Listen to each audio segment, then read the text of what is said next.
Hi, today is January 3rd. It's the day before I'm starting my first IVIG treatment. I have specific antibody deficiency, so I'm getting the IVIG for that. And I figured I'd blog the whole thing. There's not a whole lot out there as far as videos from people to kind of help, understand how it goes. Um, with this process. My doctor told me I need to at least give it 6 months. So I have to do the IVIG once every month for 6 months to be able to see if it actually is helping or you know kind of how that works. So I actually kind of went years before I got officially diagnosed. It's kind of a weird thing. Um, I was sick a lot, very bad, and then finally, after years of that, got to an immunologist who did blood work, and my antibodies were checked, and they weren't working, and so then I got vaccine shots, and I got one, might have been a pneumonia vaccine, and they increased a little bit, but not fully, and then I got the Prevnar vaccine, and then it increased more, and supposedly that was going to be it because it was enough were working. Well, I think it might have been a year later, I started getting sick all the time again. And I was in the ENT's office almost every week. So finally, he sent me to somebody and said, oh, maybe it's allergies, and sent to me an immunologist, allergist. I kept saying it's kind of the same thing as before, so she didn't really believe it. She was doing allergy tests. Nothing showed up for that. Even though they said I probably do have allergies. But anyway, she went ahead and redid the test that I had done before for the antibodies. Didn't think it was going to be an issue. Well, come to find out, they had all dropped and they weren't working. So fast forward, was okay for a little while, started getting sick again. I went back to the same doctor, and she said, oh no, like she tested my memory cell and everything was fine. Fast forward a little while after that, my ENT again said, okay, you're in here a little too often. You need to see an immunologist. Sent me to a different immunologist because the other one had retired. And this one's very good. And when I came in, I had showed her my past blood work, and she kind of explained to me what I probably had. She explained a lot more details about the specific antibody deficiency that I'm losing, the antibodies after so long, and it's not really good to keep getting vaccine shots. But anyway, she did give me a vaccine shot. I got extremely sick from that because that usually happens. And then for a little while, I actually could feel was stronger. But then it kind of, I could tell my body was not doing well. And mainly always exhausted, tired. Always having to sleep and lay down. So anyway, she had gave me the option to do the IVIG. But I need to do it for 6 months to be able to tell if it actually is going to help or not, or if it's for me to be able to tell if my body is doing better on it. So I go tomorrow. I don't really know much of what to expect. I heard the main side effect is headaches. I've been drinking coconut water and regular water all day long.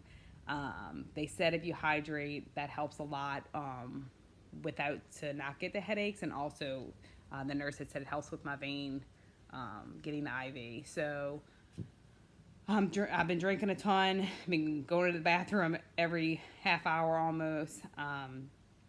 But hopefully that'll keep that, from happening. I do get headaches a lot anyway, so I'm hoping that, staying hydrated, and I plan on bringing a lot of water tomorrow as well.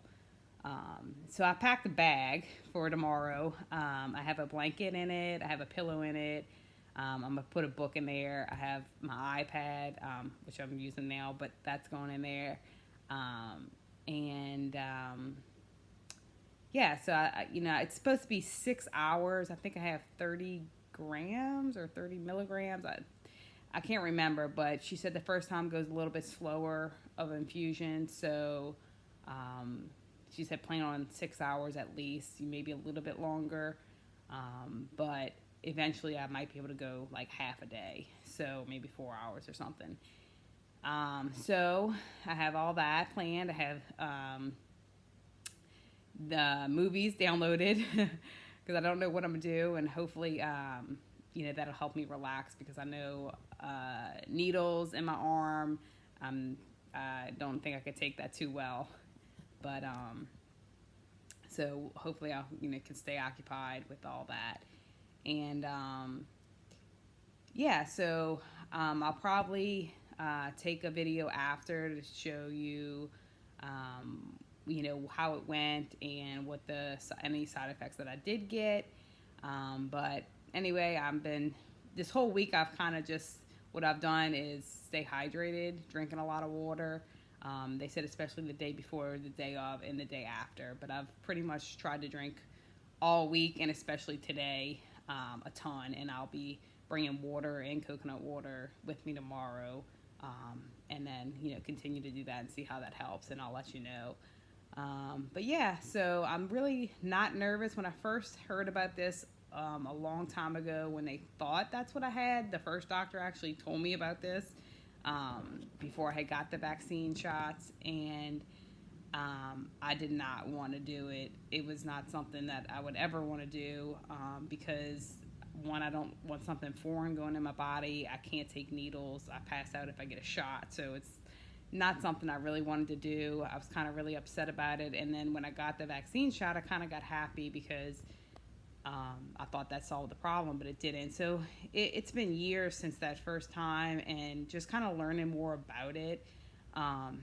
Even, I had a doctor tell me that once you're on it, that's it. You have to be on it forever, and people that get off of it, they get back really sick and stuff. And my doctor told me, no, that's not true. She's had people that have got on it and were able to get off. So I'm hoping, maybe after 6 months I can maybe take a break from it and, see if my body will just kind of hold it for a while, like do well for a while. So that was one thing that made me nervous, that, okay, I got to be on this the rest of my life, which is possible. I know some people are on it for years, but it's not every case. And, I think that the other thing I thought is you're dependent upon it, like kind of, I guess the medication does. Like I thought your body would then stop producing something because you're now getting it, but it's really not like that. You're just getting basically other people's antibodies. It's, from what I understand about it, it's like 10,000 to 30,000 people donated blood, and it's the plasma from the blood that has the can't say the word, hemoglobins.